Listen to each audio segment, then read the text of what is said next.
Saudara, selamat berbakti kembali di dalam nama Tuhan Yesus.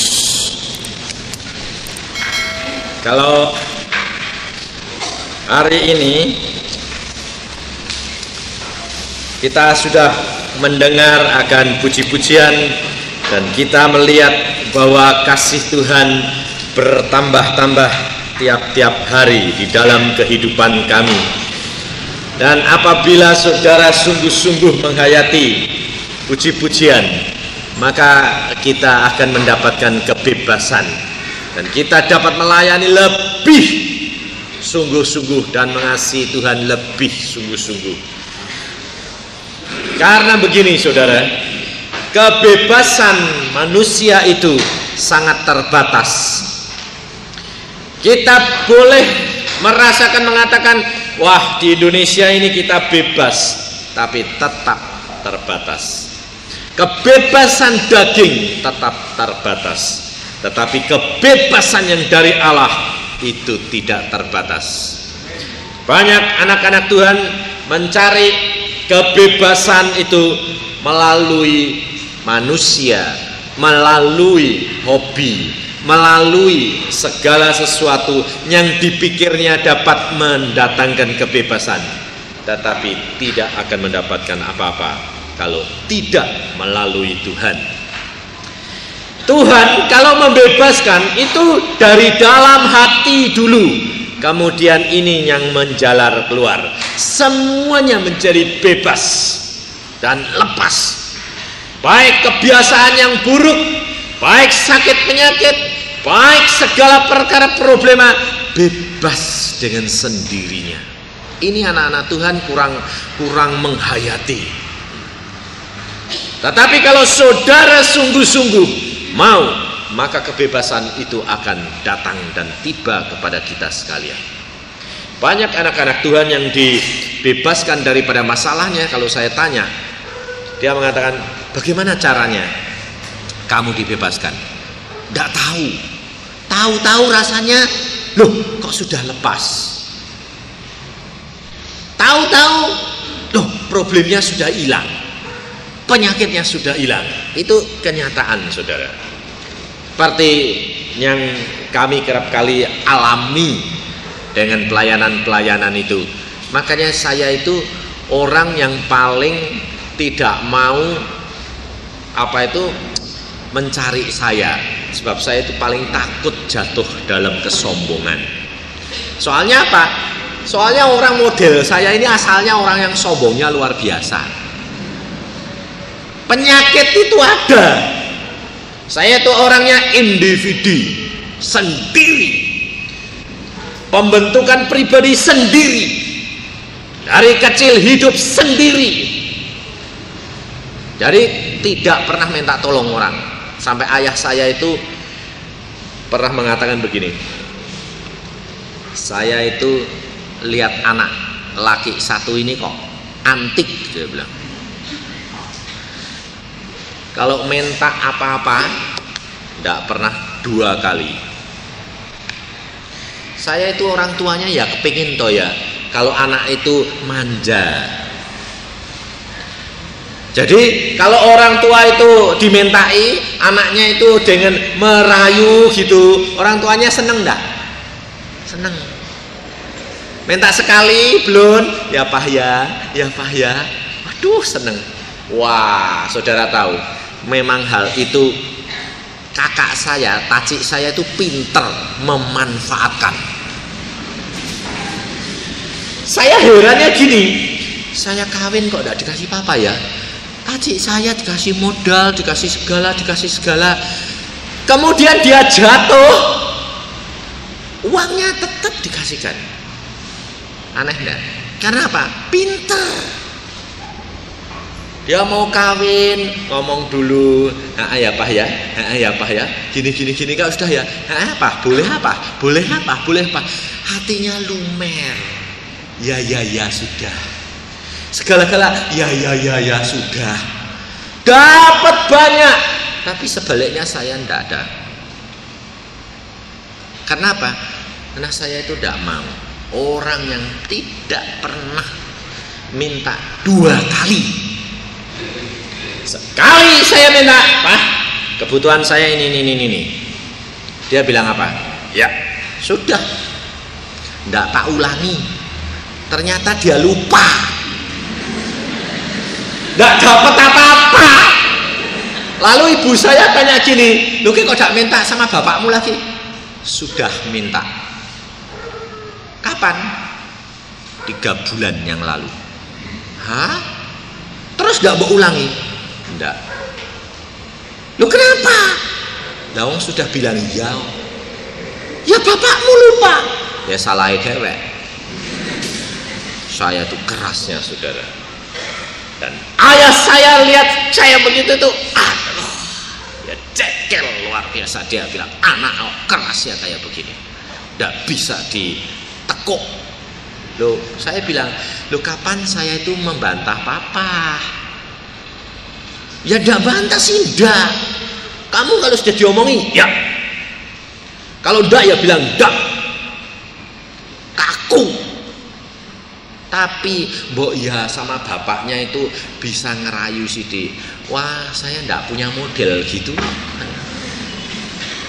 Model. Tapi saudara, kalau sama Tuhan jangan harap saya manjanya luar biasa. Mana ada saudara-saudara yang dapat berkat karunia, kemurahan seperti yang saya alami. Manjanya luar biasa saya sama Tuhan. Saya berdoa pada satu saat untuk orang sakit. Sudah berapa? 13 tahun. Saya doa terus sampai sekarang saya doa. Tuhan sudah mengatakan, jadi. Saya bilang, jadi. Saya bilang, yakin saya bilang. Pada satu saat saya berdoa, Tuhan mengatakan apa? Tuh lihat tuh, saya dikasih penglihatan. Tuhan mengatakan sesuatu. Apa? Saya bilang, apa Tuhan? Keras sedikit dong. Saya bilang, ini Tuhan Yesus sendiri loh ngomong. Saya bilang, dia ngomong lagi. Saya tidak bisa dengar. Saya mengatakan, Tuhan, tidak dengar. Saya bilang. Lalu Tuhan itu, ya sudah, belum waktunya. Jalan dia. Pergi ke sana. Saya lari, jubahnya saya tarik, bilang, tak pegangi, tidak boleh keluar. Saya bilang, bayangin kurang ajar enggak? Lalu Tuhan tuh nengok saya, melawan kamu. Enggak, saya bilang. Tuhan ketawa, dia bilang, aku tahu kamu mengasihi tapi nakal, enggak nurut. Nah kapan toh Tuhan? Udah ngomong yang keras toh. Belum waktunya. Ya, saudara. Segala perkara ada waktunya. Tetapi kalau sudah sampai waktunya, wah luar biasa. Seorang istri yang cuma datang, dia doa puasa untuk suaminya yang sudah tidak bangun-bangun 3 bulan, 3 bulan. Di rumah sakit ICU terus, bayari terus puluhan ribu. Dia cuma datang duduk. Saya enggak apa-apa. Saya khotbah biasa selesai. Lalu dia berdoa, Tuhan, kalau sudah waktunya jawab aku. Selesai khotbah, selesai berdoa, semua saya minta bangun berdiri. Tuhan mengatakan, alam sudah jawab. Saat ini selesai. Suaminya di rumah sakit bangun. Dia bilang sama suster yang ribut kaget. Ada apa kok ada orang teriak-teriak? Copotin, aku sudah bangun. Loh, pikirnya mayat hidup. Copotin apa? Infusnya copotin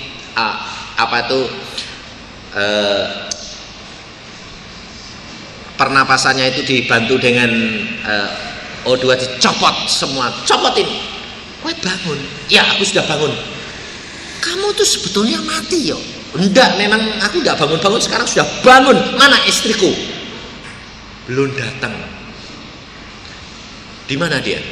Katanya pergi ke kebaktian. Oh ya, istrinya datang dari gereja, kagetnya luar biasa. Masuk nyari suaminya di tempat tidur, nggak ada. Pikirnya mati.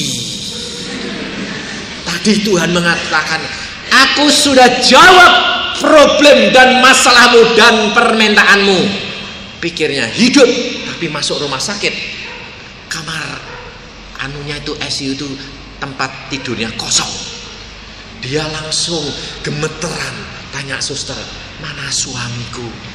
Oh, sudah jalan-jalan. Hah? Sudah bisa jalan?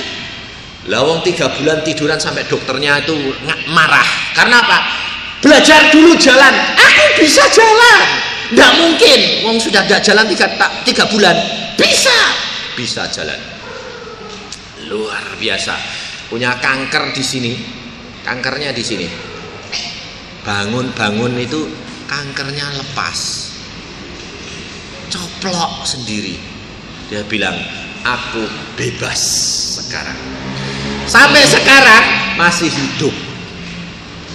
Sudah 3 tahun. Dia sehat luar biasa. Saya tidak tahu peristiwa ini, tidak tahu. Pada waktu menghadiri penguburan, dia bilang, Pak Yusak, kenapa? Pak Yusak tidak ngerti toh.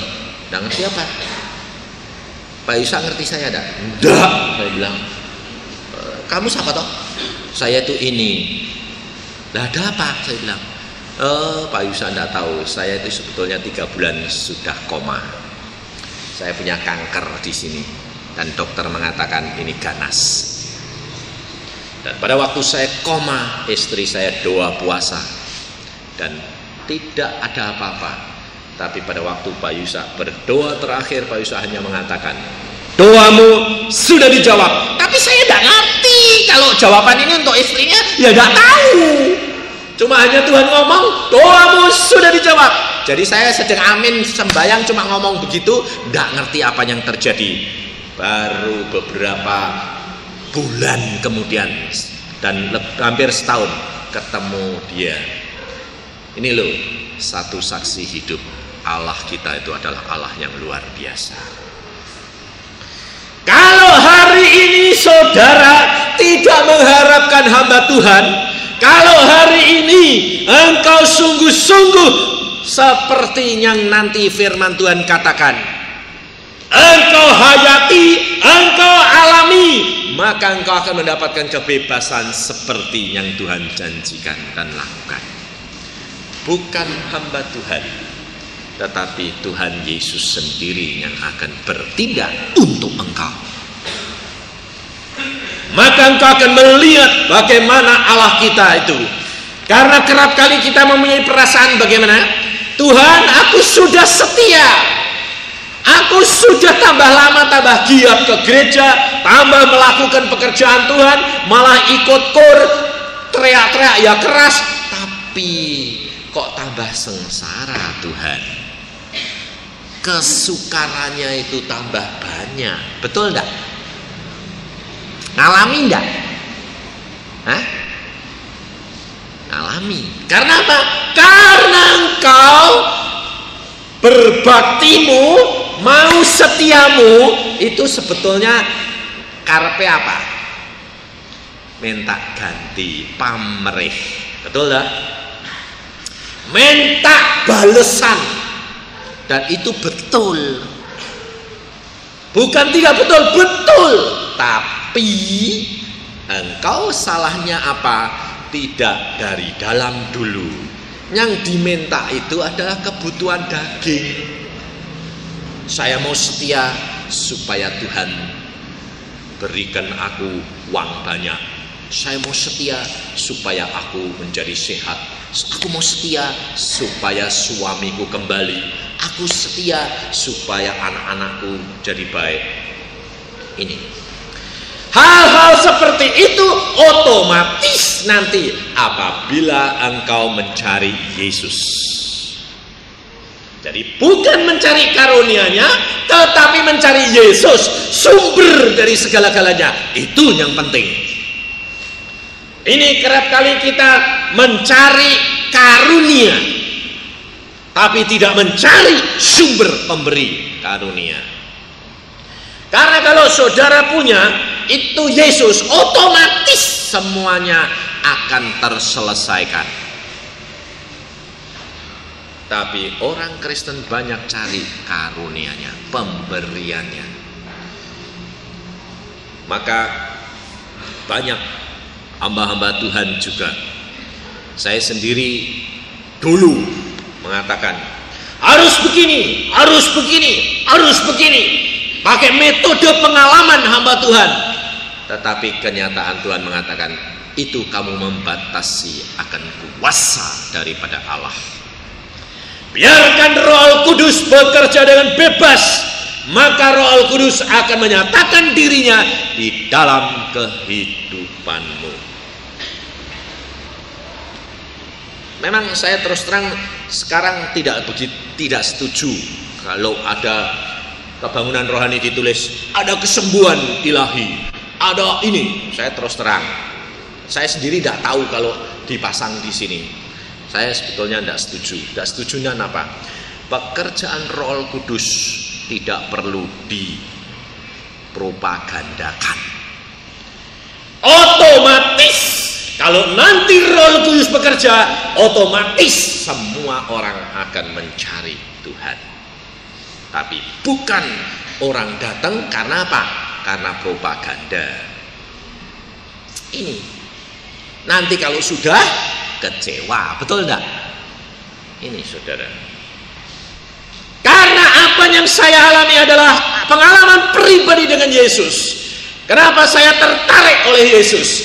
Karena apa? Aku mengalami segala perkara dengan Yesus secara pribadi. Karena mencari Dia. Sungguh-sungguh saya katakan, Tuhan, kalau memang Kau ada, buktikan. Aku mau mengikut Engkau sampai kemanapun.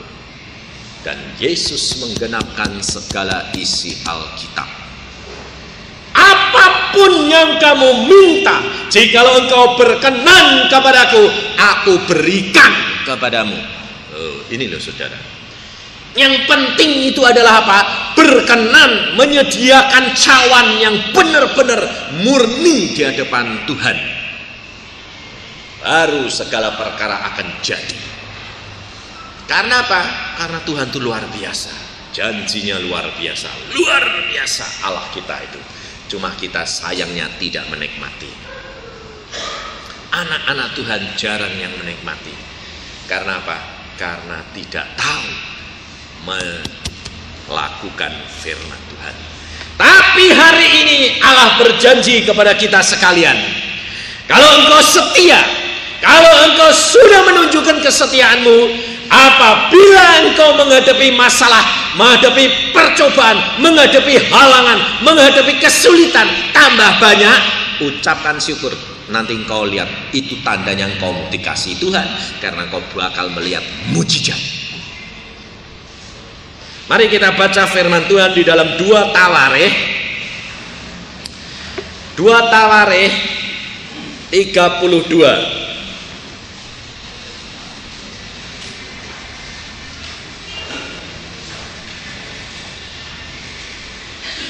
Dan apabila nanti saudara sudah mendengarkan firman Tuhan, maka saudara perhatikan. Dan apabila di dalam hatimu sungguh-sungguh, maka Tuhan akan bertindak malam ini untuk engkau. Kau akan melihat, sehingga engkau tidak bergantung kepada hamba Tuhan, tapi pribadimu akan mengalami secara nyata. Karena Allahmu tidak pernah berubah. 2 Tawarikh 32 ayat yang pertama saya bacakan lebih dahulu. Setelah peristiwa yang menunjukkan kesetiaan Hizkia itu, datanglah Sanherib Raja Asyur menyerbu Yehuda. Ia mengepung kota-kota berkubu dan berniat merebutnya. Ketika Hizkia mengetahui bahwa Sanherib datang hendak memerangi Yerusalem, ia berunding dengan para panglima dan pahlawannya untuk menutup segala mata air yang terdapat di luar kota, dan mereka itu bersedia membantunya. Maka berkumpullah banyak orang mereka menutup semua mata air dan sungai yang mengalir dari mata air dari tengah-tengah negeri itu. Kata mereka, mengapa raja-raja Asyur harus mendapat banyak air kalau mereka datang? Dengan sekuat tenaga, Hizkia membangun kembali seluruh tembok yang telah terbongkar, mendirikan menara-menara di atasnya dan tembok yang lain di luarnya. Ia memperkuat juga Milo di kota Daud dan membuat lembing dan perisai dalam jumlah yang besar. Ia mengangkat panglima-panglima perang yang mengepalai rakyat, menyuruh mereka berkumpul kepadanya di halaman pintu gerbang kota dan menenangkan hati mereka dengan kata-kata, kuatkanlah dan teguhkanlah hatimu, janganlah takut dan terkejut terhadap Raja Asyur serta seluruh laskar yang menyertainya, karena yang menyertai kita lebih banyak daripada yang menyertai dia. Yang menyertai dia adalah tangan manusia, tetapi yang menyertai kita adalah Tuhan Allah kita, yang membantu kita dan melakukan peperangan kita. Oleh kata-kata Hizkia Raja Yehuda itu, rakyat mendapat kepercayaannya kembali. Sesudah itu Sanherib Raja Asyur yang sedang mengepung Laksis dengan seluruh kekuatan tentaranya mengutus beberapa pegawai ke Yerusalem kepada Hizkia Raja Yehuda dan kepada semua orang Yehuda yang ada di Yerusalem dengan pesan, beginilah titah Sanherib Raja Asyur, apakah yang kamu harapkan, maka kamu tinggal saja di Yerusalem yang terkepung ini. Bukankah Hizkia memperdayakan kamu supaya kamu mati kelaparan dan kehausan dengan mengatakan Tuhan Allah kita akan melepaskan kita dari tangan Raja Asyur? Bukankah Hizkia ini yang menjauhkan segala bukit pengorbanan, mezbah Tuhan, dan berkata kepada Yehuda dan Yerusalem, hanya di depan satu mezbah kamu harus sujud menyembah dan membakar korban di atasnya?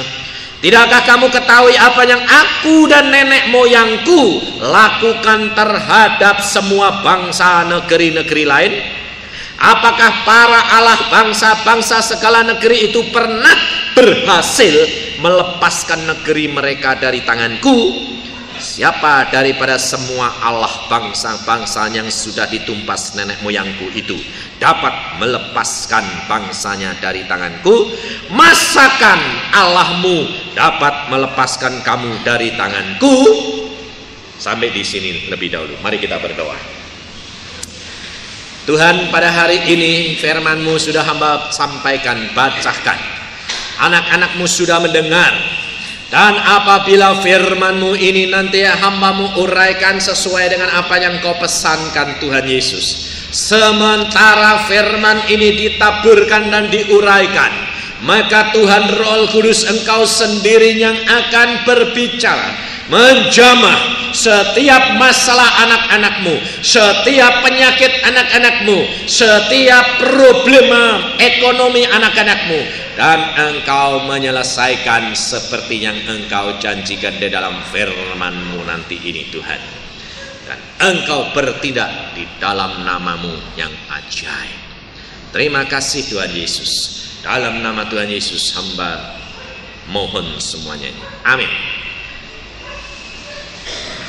Saudara-saudara yang kasih dalam Tuhan, kalau kita perhatikan firman ini ayat yang pertama, setelah peristiwa yang menunjukkan kesetiaan Hizkia, kedatangan tentara Sanherib, tentara yang memusnahkan Yerusalem, itu datang setelah Hizkia menunjukkan kesetiaannya. Apabila saudara-saudara sudah mempunyai niat hati, di dalam pikiran dan hatimu engkau mau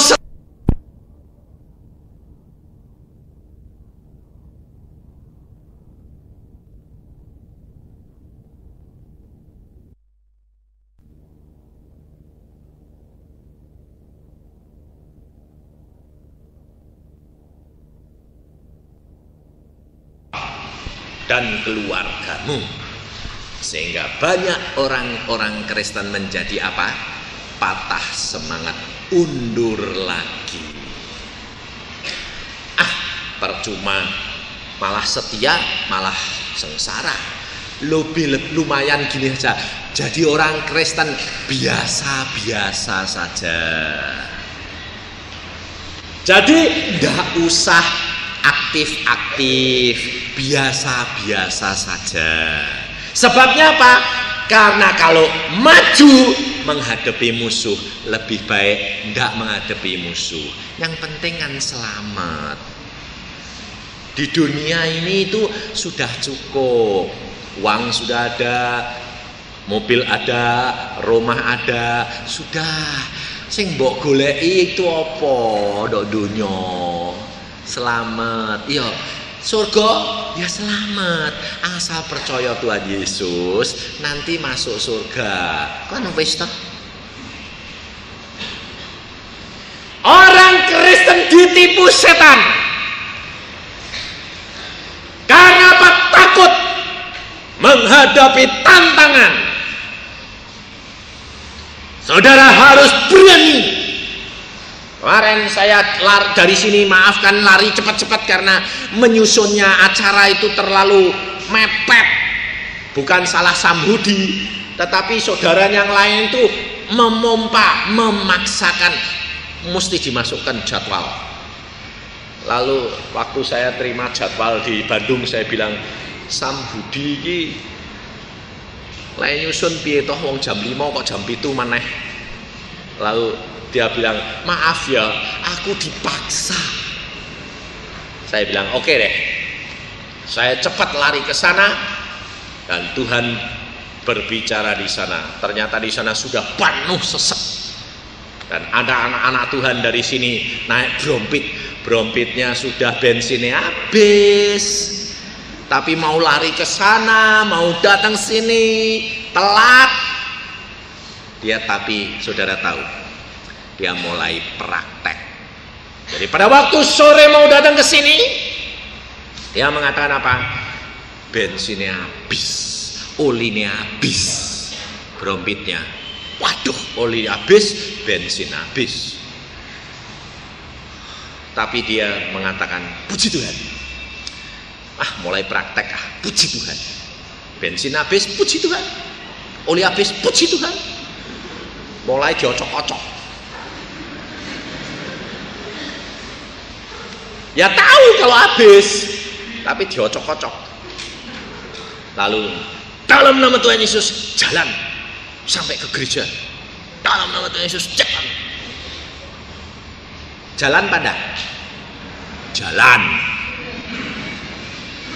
Orangnya di sini. Kalau perlu suruh bersaksi.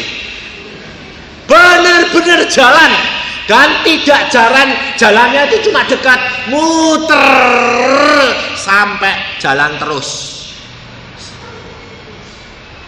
Saudara tahu, hal ini harus dialami tiap anak Tuhan.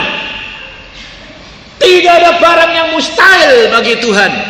Segala perkara bisa terjadi tergantung daripada saudara-saudara mau tidak praktek. Ini saudara, kalau saudara percaya segala perkara luar biasa, Tuhanmu Tuhan yang ajaib. Saya itu nakalnya luar biasa kalau sama Tuhan. Tapi justru nakalnya luar biasa, justru disayang Tuhan. Karena apa? Karena berani praktek Alkitab. Setiap saya baca gini, alami men. Nah ya ben. Jadi malah saya terjang dan Tuhan mengatakan, kayak gak tak tolong, wah bikin malu nama saya ini. Ini anak Tuhan, bukan laki loh, gadis. Tapi berani. Yang laki-laki, bensinnya habis, saya tuntun baik.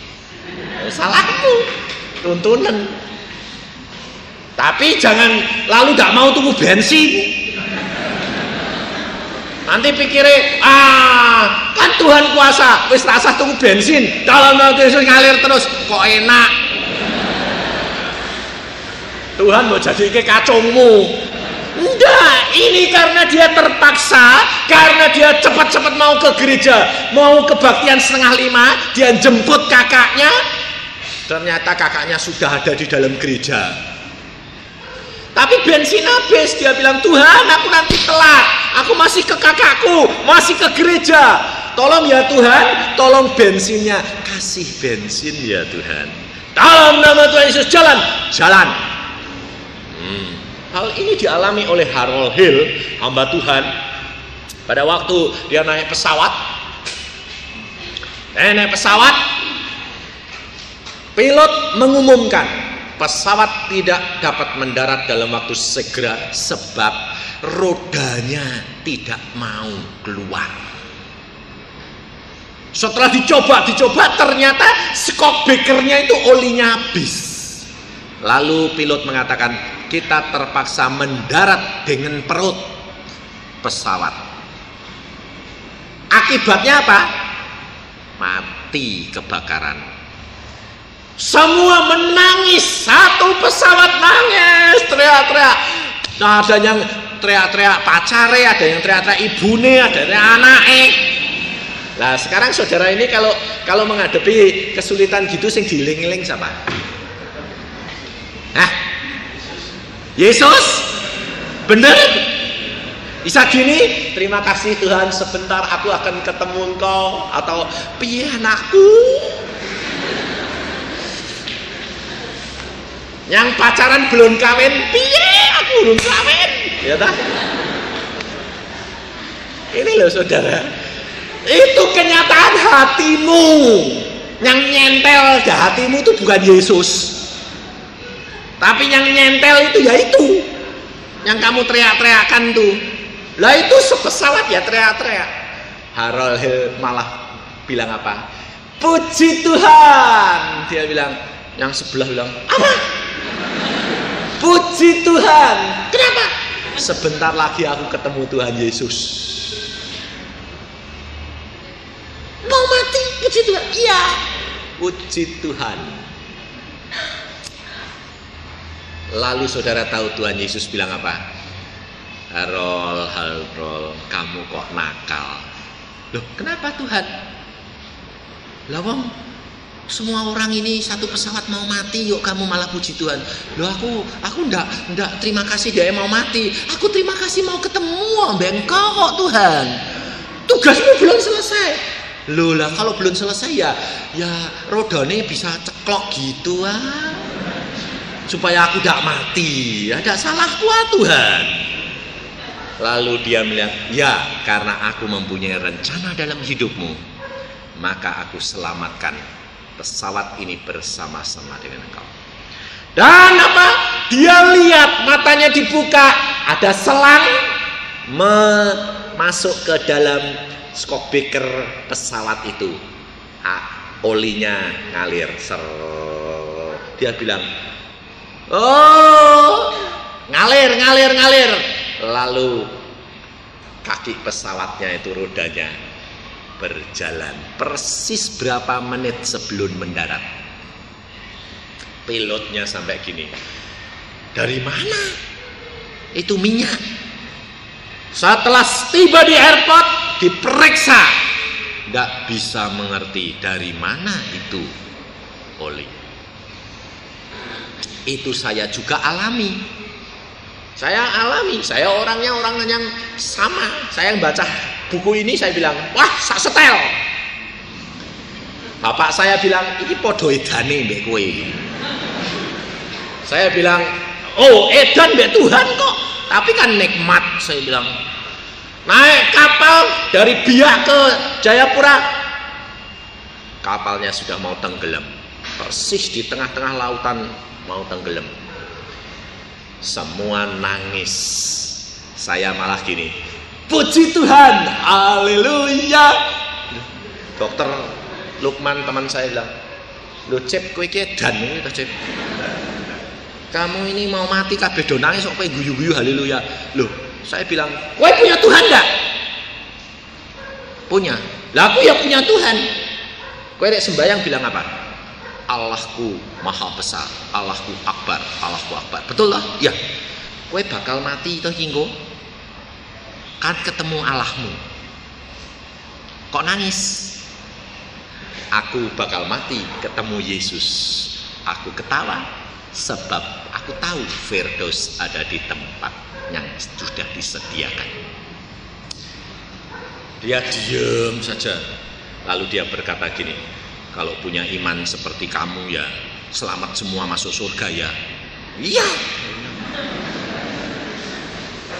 Maka dari itu ini loh saudara, engkau harus alami. Dan pada waktu itu selamat, kapal tidak jadi tenggelam. Isa tinggal airnya itu tinggal segini. Jadi permukaan kapal itu sudah seperti di dalam air jalannya, tapi tidak kelem. Bisa pelan-pelan minggir, terus kemudian penumpang suruh turun semua. Tapi ada tapinya, barang-barangnya semua pedagang hilang. Skuter, mobil baru-baru semua nyemplung laut semua. Lalu ada yang nangis gak berhenti-berhenti, saya pikir karena dia bersukacita, karena dia selamat. Saya tanya, oh kok nangis terus kenapa? Barangku kecemplung kabeh. Lo tadi seandainya barangmu ndak kecemplung kue mati lo. Lumayan mati sisan daripada saya kehilangan kabotan utang.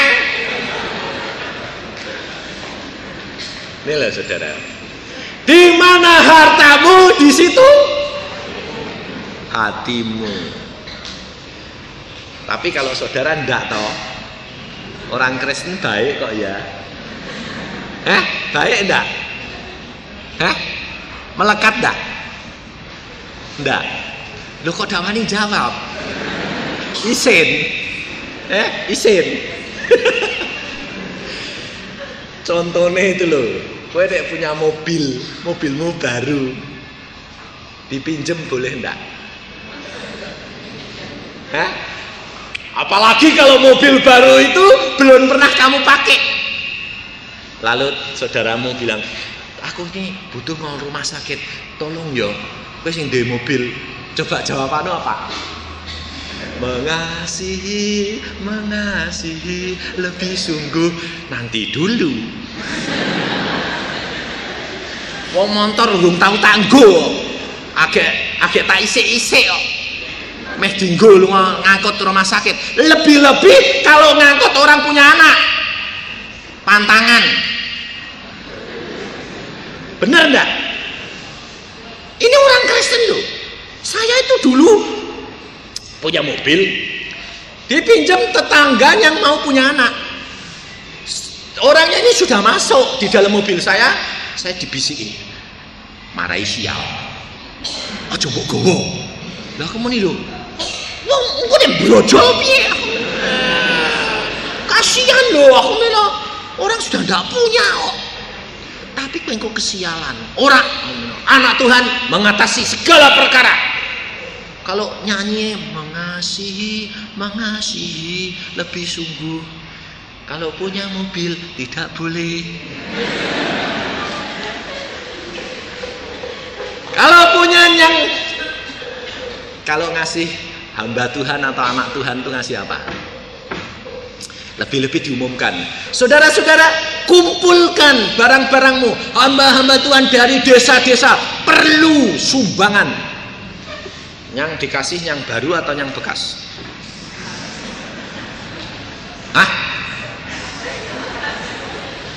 Ngaku bekas loh? Bekas. Sebabnya apa? Wong desa kok. Bekas lumayan tek masih apik, sing suwek-suwek. Benar enggak? Ini loh saudara. Gitu kok mengatakan mengasihi Tuhan. Tuhan Yesus berkata, kalau engkau berbuat sesuatu kepada orang yang kecil, seperti engkau berbuat kepadaku, kata Tuhan. Nanti kalau kue mulai, Ketemu malaikat ditanyai ya jo enak kowe. Hei manusia, kamu mau kemana? Mau ke surga? Ngapain? Aku sudah menjadi anak Tuhan Yesus. Apa yang kamu bawa? Jawabmu apa? Aku sudah ke gereja, bawa surat baptis. Aku sudah menolong anak-anak Tuhan banyak. Berapa kamu ngasih? Banyak. Pengumuman gereja itu loh, bacaan namaku kan nempel semua. 1 juta, 2 juta, nyumbangi 10.000 NN, nolil 4 Yusa, nolil 5, wah lebih-lebih Yusa dan keluarga. Wah. Tapi dek nolil 1 100 NN. Itu betul enggak? Siapa yang mau pergi ke gereja ndak cari uang cilik?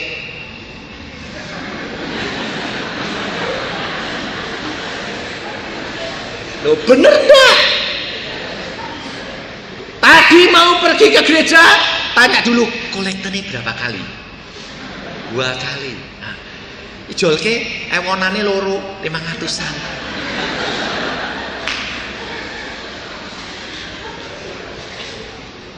Bener enggak? Ini kenyataan loh saudara. Tapi kalau engkau minta berkat sama Tuhan, minta yang terbanyak. Saya dulu di Irian Barat jadi dokter. Oh, kalau sudah jadi dokter jangan tanya. Saya di Irian Barat dokter giginya cuma 1 dil. 5 provinsi, 5 kabupaten, 1 dil. Wah, dari angkatan laut, angkatan udara, polisi sampai swasta semua harus saya yang melayani. Jadi dari Laksamana sampai kerucuk sampai orang dagang saya yang melayani. Kalau sudah Desember jangan tanya kowe.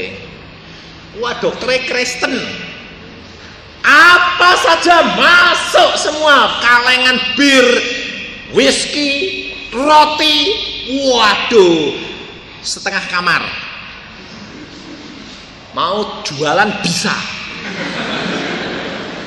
Sampai istri saya itu geleng-geleng. Iki aku iki kon dodolan minuman apa piye yo? Lalu saya tanya, apa yang kamu mau kerjakan? Ini buat apa? Saya bilang. Wah memang dek didol meneh lumayan duitnya akeh ini. Lumayan ini. Tapi didol isin. Dokter dikei dodol. Sabia itu seberapa cilik? Konangan. Dek di Surabaya ndak ketok. Sing ngenteni ndok kene dibuak ndok di sana. Ya toh? Dimasuk ke toko titip yo, engko dek entek bayaro. Nah, ndak ketok. Dabiah konangan. Lalu saya bilang sama istri saya, kamu mau apain itu barang-barang itu? Iya ya, kita minum paling-paling berapa kaleng. Ini barang segini banyaknya. Buat apa? Engkau ingat anak-anak Tuhan di daerah-daerah yang Natalan ini mereka kekurangan. Oke, kirimkan. Habis datang lagi. Waduh. Datang lagi. Sebabnya apa? Dokternya gigi cuma 1. Dek dangkei engko ndak didhisikke.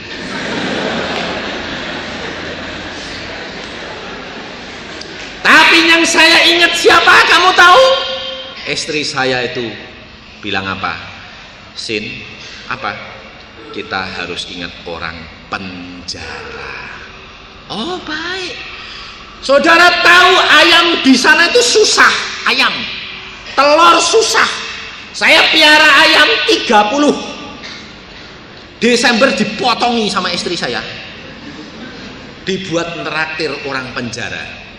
Saudara tahu. Sebab apa? Sebab setahun yang lalu kita tidak melakukan hal itu, dan kita tergerak. Tuhan mengatakan, kowe dak tergerak, mereka itu kasihan orang-orang penjara. Natalan tidak makan, tahun baru tidak makan apa yang enak. Oh iya Tuhan, apa yang kamu kasih? Ya dimasake lontong wae to. Saudara tahu, tek masak lontong itu ayamnya sithik atau akeh? Sedikit. Tahu? Saya mau masak, saya bilang sama istri saya, masak lontong ayamnya piro? Ah, tek lontong si sithik, 2-3 wis cukup, nggo orang 50. Oh. Tapi 1 hari sebelum kejadian ayamnya ngiler kabeh. Saya bilang, ayamnya kok do sakit ini kenapa? Ini tidak cepet-cepet buat sembelih nanti mati. Ya sembelih. Ternyata Tuhan menghendaki dibuat orang penjara kon motongi. Sejak itu saya tidak berani. Setiap tahun saya bilang potong. 20 boleh, 30 boleh. Tetapi saudara tahu, di dalam penjara isinya siapa? Tidak ada pencuri, tidak ada perampok, kecuali pembunuh semuanya. Tidak ada seorang pun pencuri, tidak ada perampok, tetapi pembunuh semuanya. Saya khotbah di sana, saya tanya, Bapak masuk sini berapa? 25 tahun. Dokter, berapa kamu? 20 tahun. Kamu tinggal berapa? 10 tahun. Semua pembunuh. Ya. Yang kamu bunuh siapa? Istri saya, nenek saya, suami saya, anak saya, menantu saya. Tapi Tuhan memperhatikan, saudara. Dan di situ saya boleh melihat kuasa Allah, dan apa yang Alkitab saya baca, saya alami. Karena Yesus berkata, kalau engkau mengasihi aku, engkau akan melawat anak-anakku. Siapa yang memberi 1 gelas air putih saja, berkatnya tidak kehilangan harta. Jangan kau berikan yang terjelek, yang sisa, tapi berikan yang terbaik. Kalau engkau tidak memberikan yang terbaik, itu Tuhan masih untung ayamku. Kalau aku yang miler piye? Coba di biak pengobatan dadak, mau operasi dadak pada zaman saya. Ndak bisa, saudara. Mau operasi ndak bisa. Anak mau harus dilahirkan operasi, ndak ada. Peralatannya ndak lengkap. Dokternya ndak ada. Sampai dokter gigi ini loh, suruh ngoperasi appendix, usus buntu. Saya ini dokter gigi, tapi pasiennya mau diterbangkan, ndak ada pesawat, kayak ndak ditolong mati, seorang gadis umur 17. Sudah jelas dokter umumnya mengatakan ini appendix akut, harus sekarang dioperasi. Lah pesawat ndak ada. Lah piye? Lah kowe nyewangi aku operasi. Aku dokter gigi bakon ngoperasi. Ndak apa-apa timbang mati, untung-untungan. Aku bilang gini, Tuhan boleh lakukan, saya lakukan. Ndak pernah.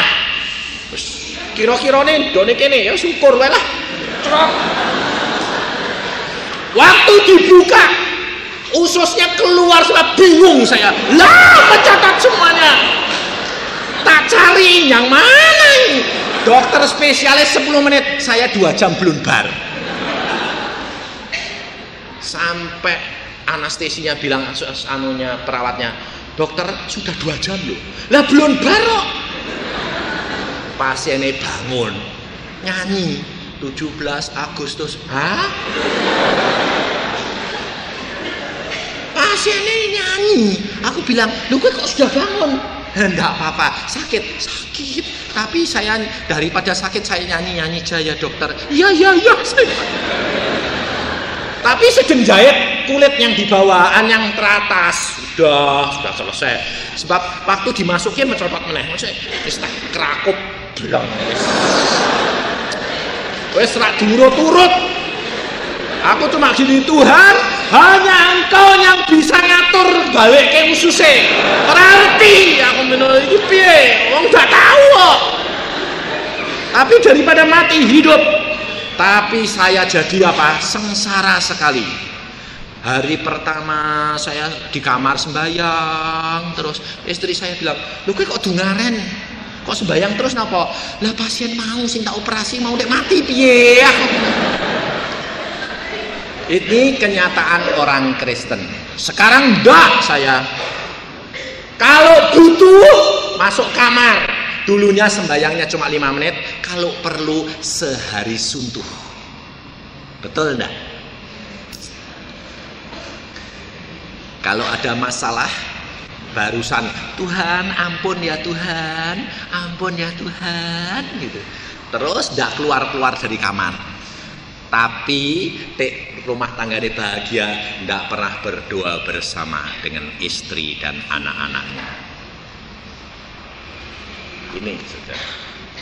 Ini kenyataan. Saya dulu alami. Saya butuh takut orang itu mati, nanti keluarganya. Di Irian Barat dulu gitu loh.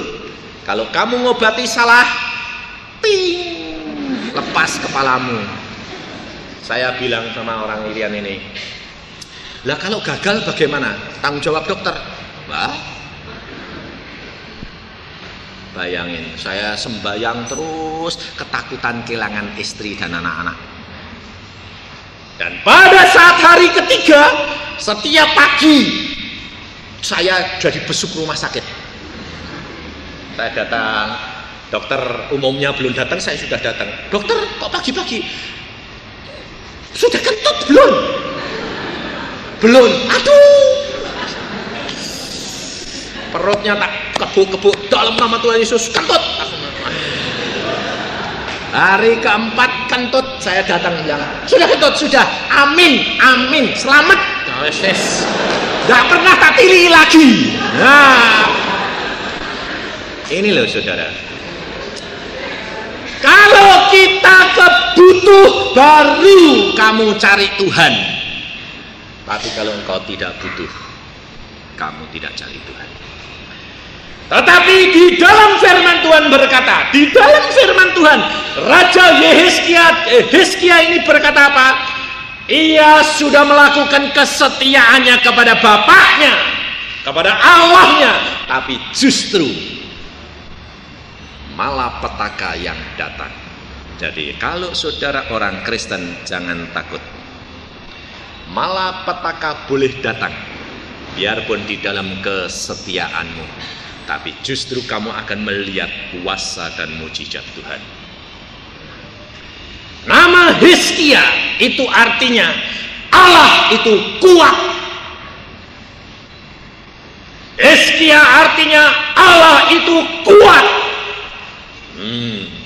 Jadi Hizkia lalu dia mencari siapa? Allah. Tetapi sebelum dia mencari Allah, dia didampingi dengan perbuatan apa? Perbuatan menyiapkan diri, membuat lembing, membuat tombak, membuat perisai, memperkuat benteng-benteng yang dihadapi.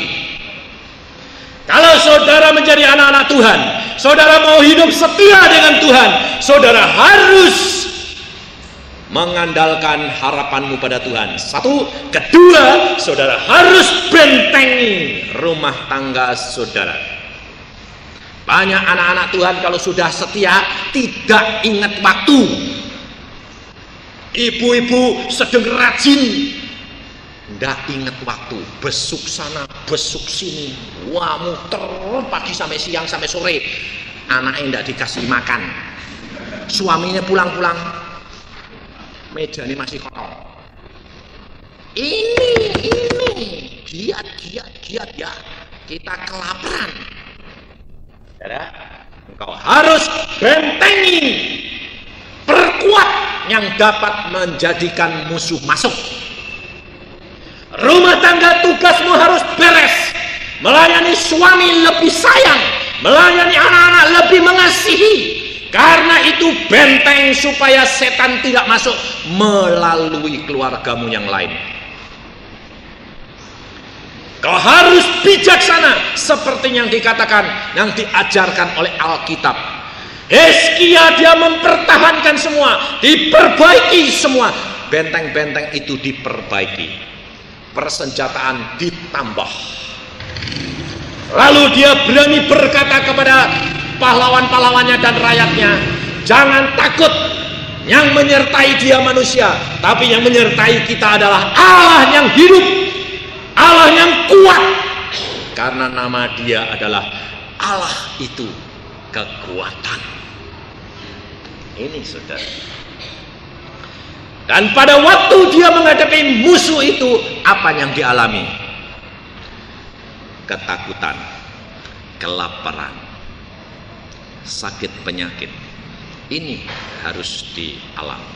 Sebab kota yang dikepung, perbekalannya menjadi kurang. Otomatis banyak orang yang kelaparan.